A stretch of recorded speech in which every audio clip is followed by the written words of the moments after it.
Hey, what is up guys, you got Gypsy, and today I'm back bringing you guys a breakdown of my Flak build that I've been running in Borderlands 3. This build is going to differ from the typical fadeaway stalker builds that you're seeing a lot around. That's no doubt one of Flak's most powerful builds and certainly has insane DPS versus a lot of bosses, but I have found myself when using it to be very trivializing of combat in the game. It just sort of cleans through bosses, really takes a lot of the fun out of playing as Flak. And yeah, I got bored of it pretty quick, so I've been experimenting with a Flak rack spam approach, which I've found to be a lot more enjoyable in combat and actually has some key advantages over the fadeaway stalker build, which I will cover when we get into the build. So for those of you guys who haven't played Borderlands, I know my channel doesn't really revolve around it. I definitely recommend giving it a shot if you've ever been interested in shooters or looting games.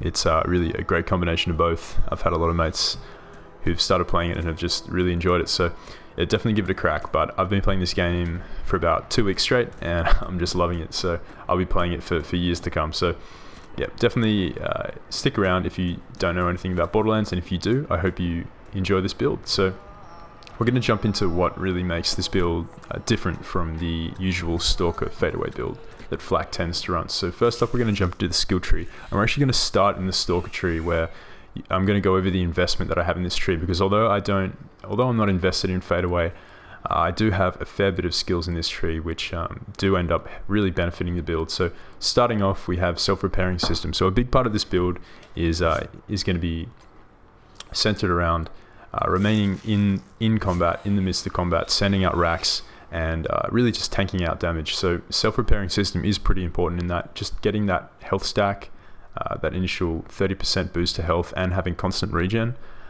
coupled with the spider ant that we do have as the pet, is really going to mean that it's harder for Flak to go down. He's got a lot of survivability, which is really important in Mayhem 3 when you're running around taking on anointed enemies and just armored boosted mobs. It's really important to have that health regen.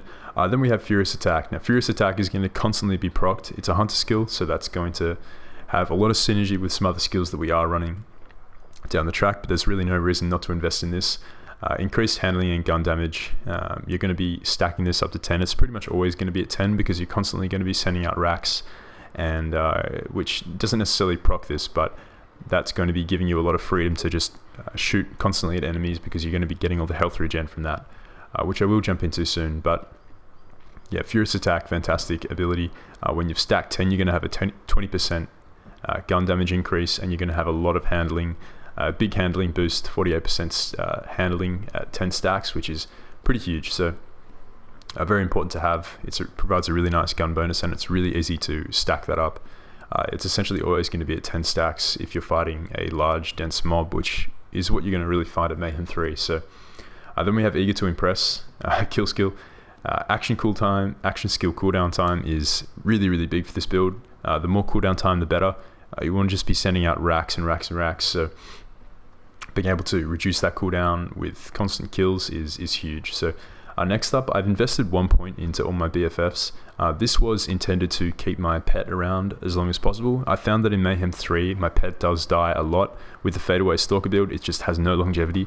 So being able to share some of my regen, and I get a lot of regen with this build, to my pet, 34% to be exact, is going to be pretty big. So that does definitely keep the spider ant around a lot longer than just running no shared regen there. So then I have Lick the Wounds. This is a pretty nice skill. You don't have to have it, but it's definitely useful in Mayhem 3 when you're running around. If you get taken out by an anointed enemy, just having your buffed pet to just come and heal you is really useful when playing solo. Then I have Turntail and Run. This is one of the best skills in the stalker tree. It goes without saying, we're going to be moving a lot with this build. We're going to be strafing a lot, sending out racks. So having that regen while we're moving and damage reduction is really key for the sort of survivability of the build. And then the gun damage and the fire rate is amazing. While still, there are situations where our pet will be drawing a lot of aggro, we will be standing still, and so the gun damage boost and the fire rate is really appreciated in those situations. Hidden Machine, I don't have a ton in this, and these points honestly could be moved somewhere else. It's something I'm kind of experimenting with. The build isn't optimized completely at this point, but it's something that I am happy with. So these points could be used elsewhere. This skill is more effective when using fadeaway because it does proc hidden machine when you are invisible, but there are many situations where an enemy is attacking your pet and you are just getting that nice little damage boost, but certainly those points there could be fit somewhere else if you do want. So then we have the Fast and the Furious. Like I said, on this build you are going to be staying very healthy for most of the time, especially with the shield that I do have. It just synergizes really nicely with this. The gun damage and movement speed buff are crazy. With this Flak build you're going to be zooming around the map, kind of like the Zane speed. So yeah, it's pretty nuts. I'm going to show off that in a sec, but I've opted not to bother investing in regen recover.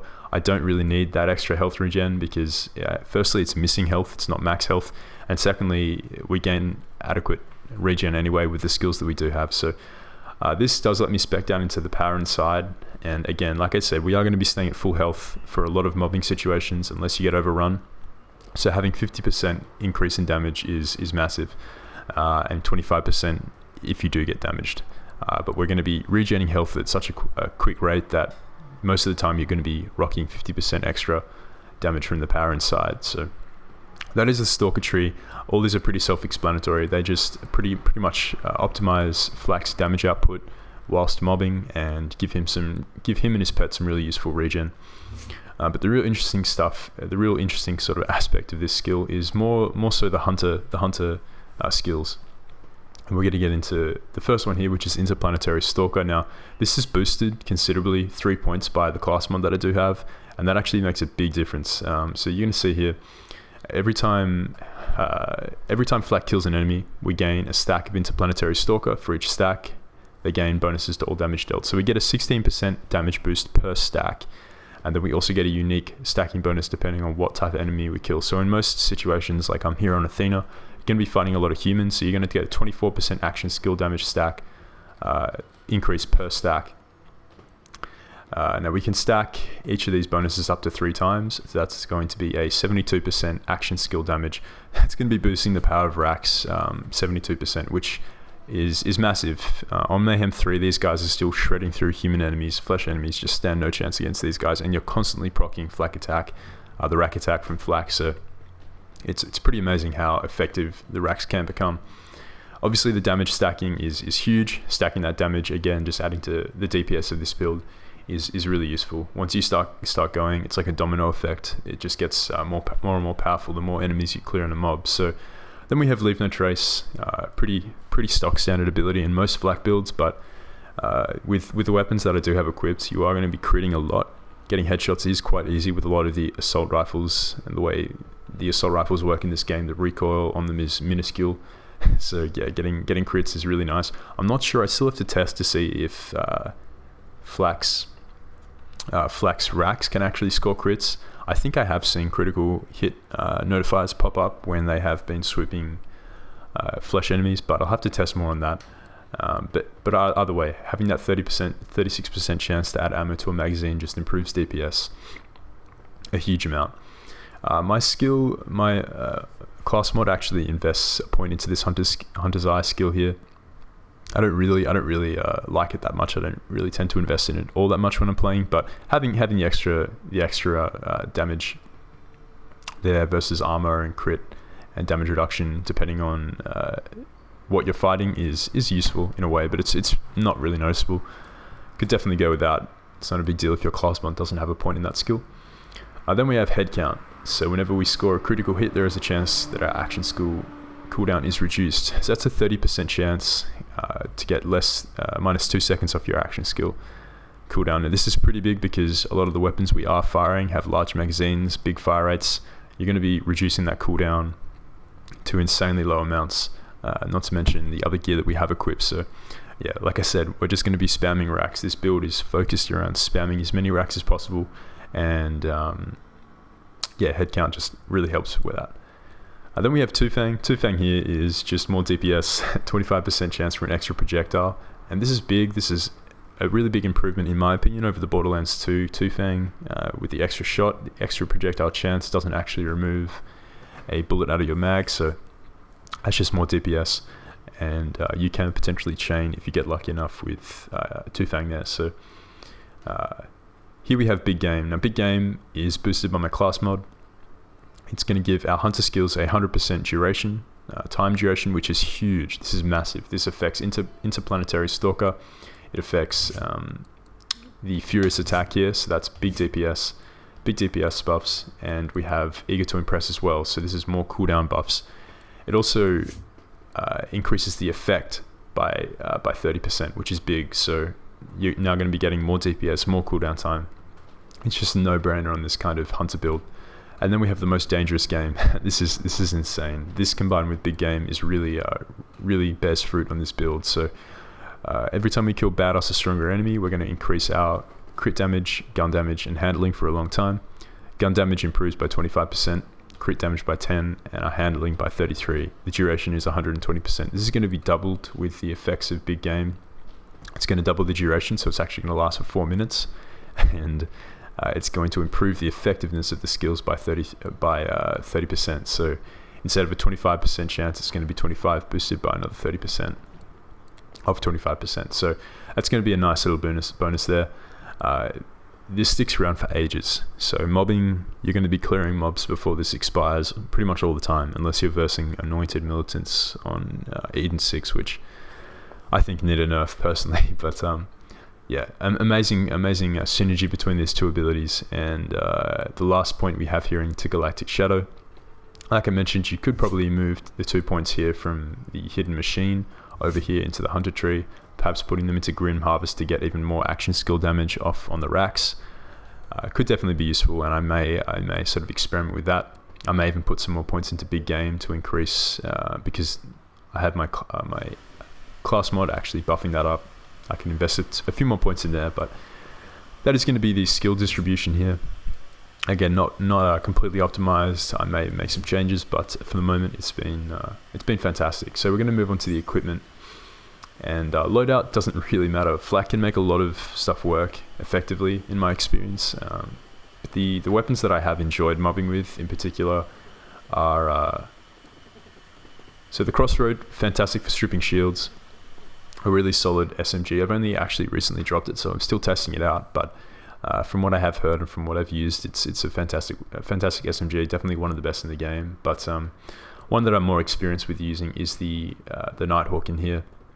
This is actually an anointed variant, so the next 2 magazines after an action skill ends will have an additional 50% cryo damage, bonus cryo damage. And the fact that we're constantly proccing our action skill means that this is going to be in effect a lot of the time. This is fantastic for clearing mobs. I found that it's very easy to maintain headshots. It's actually an automatic version, so it's just amazing for DPS. It just rips through flesh targets, and for those of you guys who don't know, it does have a hidden effect that it fires fire during the day and cryo at night, or it could be the other way around, but I've found that that's the way it works for me. I've even found that it actually fires cryo and fire at the same time, so I'm not really sure how the ability works in a complete sense, but it does have a kind of elemental switch depending on the time of day there. So the second weapon that I have a lot of experience with using on this build, and that really has impressed me to a great degree, is the Barrage. This is actually a radiation variant of it, and in terms of just a reliable mainstay in my loadout, this is definitely one of the best. Insane fire rate, incredible accuracy and handling, damage, it just shreds. Very easy to maintain critical hits with this weapon because it has such a little recoil, and I'll kind of show that off in a sec. And yeah, just a really reliable weapon. Not a lot of enemies do enjoy taking radiation. Radiation isn't as strong as like fire or shock versus flesh and shields respectively, but it's still a very solid element in my experience, and definitely a fun weapon to use. Then we have this pistol here. Previously I was rocking the double penetrating Devastator, which was anointed, which I do still have in my loadout, but I've been using this quite a lot, and on action skill, this is kind of really what makes this weapon so good in my opinion. The anointed effect on action skill and weapon damage is increased by 100% chance for a short time, so you're actually doubling the damage of this weapon every time you use your action skill. And because we're using our action skills so frequently, it's getting insane damage buffs. It just shreds through bosses, and it shreds through a lot of mobs. It's got a pretty wide spread. I shouldn't say it's got a decently narrow spread for the way the pistol works, but it's got insane splash damage, so it does tend to really do well in a lot of mob situations. But now we're going to get into the shield that I'm using, and this really does help with the build. So this is a pretty great shield. Very fortunate to get this one here. It has a shield break. It has a shield break ability built into it, so I do become immune to any damage for 5 seconds as soon as it breaks. And this really plays into the survivability of the build. This really improves it and does help me out in a lot of tough mobbing situations when I am in the center of combat, or if I do need to get out of there and just sort of regroup. This does give me that sort of room to breathe. It also has a chance to drop boosters, which does restore more shields and does potentially reproc the shield break ability. I don't know if it has a cooldown on it. I haven't really tested that too much yet, but I have found this shield to be pretty amazing. And the anointment on this, granting an extra charge of Rakk Attack, really does round out the build, being able to give me yet another Rakk to send out. And I'm going to go into that when I show you some gameplay of it soon. But yeah, really glad to get this build.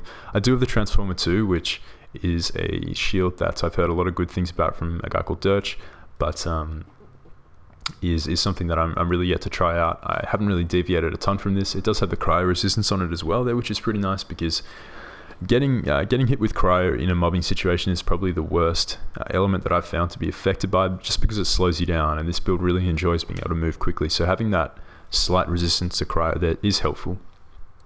Then we have the Collected Cosmic Stalker class mod. This is a legendary class mod that does improve my hunt skill power by 25%, which is going to be big. That affects all my hunter kill skills, and they were all already buffed by the big game perk there. So having just even more of an increase to my hunter skills really turns this into a mobbing nightmare for the enemies. So it does also give me that valuable skill increase in Interplanetary Stalker and big game. And the final skill there, like I mentioned, isn't really too important. But lastly, we have the Merv Hex. I found this to be amazing for mob situations. It is a cryo element. I think shock and fire would also be fantastic, but I haven't found one of those yet. And I found cryo to be really good. Just really slowing down mobs in deep mob situations, I think is very effective, and I'll show that off soon. It really does kind of show the contrast between a buffed movement speed flak and a sort of slowed down mob there. So lastly, I have Grave, and Grave increases our cooldown rate by another 21%, and this is just adding to the insane cooldown that this build has. I'm going to show that off soon. If your health gets to below 20%, you get a weapon damage buff as well as a splash damage buff above 5%, below 5%. So a pretty fun build, and something that I've really enjoyed a lot more than using the stock standard fadeaway Stalker build. So we're going to jump into some gameplay here, and I'm going to show you what it can do. So we are here in Athena, and we are going to just pull some mobs here.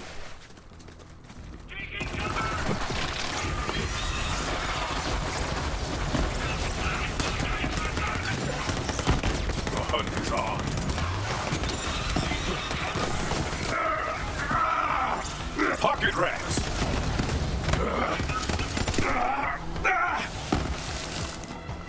Now I'll just pause it here and just show you guys the debuffs that I have at the moment on Mayhem 3. So we have minus 70% damage with all normal bullets, and enemies take 50% less damage from normal bullets, as well as less damage from shock damage. So we've got some pretty bad debuffs on at the moment, but regardless, we are still shredding through the mobs, and we're going to continue showing you more of that here. So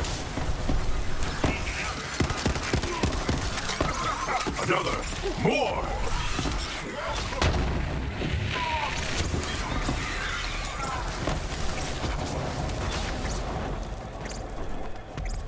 yeah, so really just making quick work of these Mayhem 3 mobs.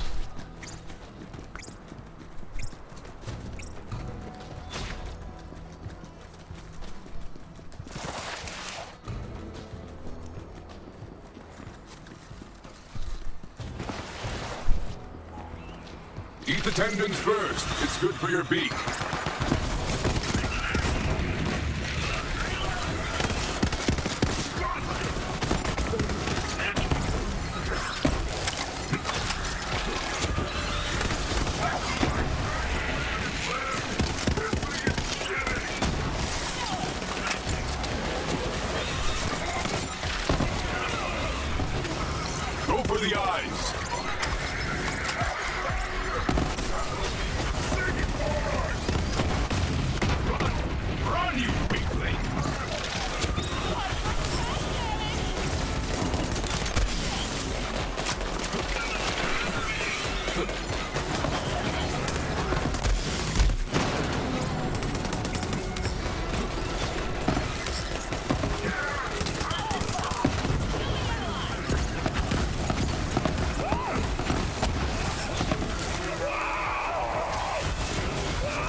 Good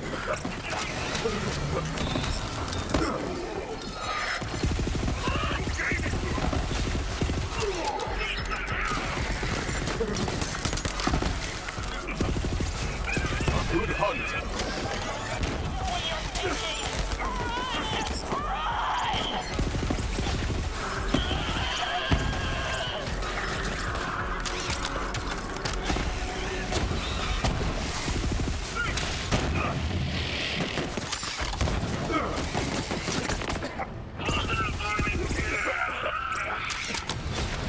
So you really see how effective the racks are in the midst of combat, just especially if you can sort of pair it with a shock weapon, something like the crossbow here, the crossfire that I am using. Being able to pair the shield breaking capacity of that with the racks to just eat through enemies is massive.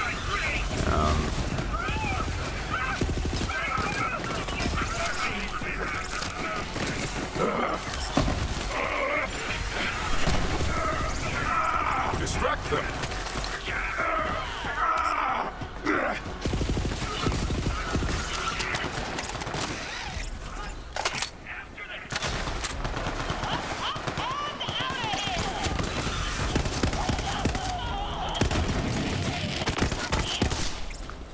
Yeah, the barrage has quickly become one of my favorite weapons in the game. I think as far as getting consistent headshots and reducing the cooldown of Rakk Attack, it's really hard to beat. It's got an insane fire rate, and yeah, I'm just going to go up here and show you how quickly we can take out Chupacabra and the mobs up here, which are pretty fun to farm. I think the racks up here are actually, the ratches up here are actually pretty fun to fight. The hunt continues, but yours won't.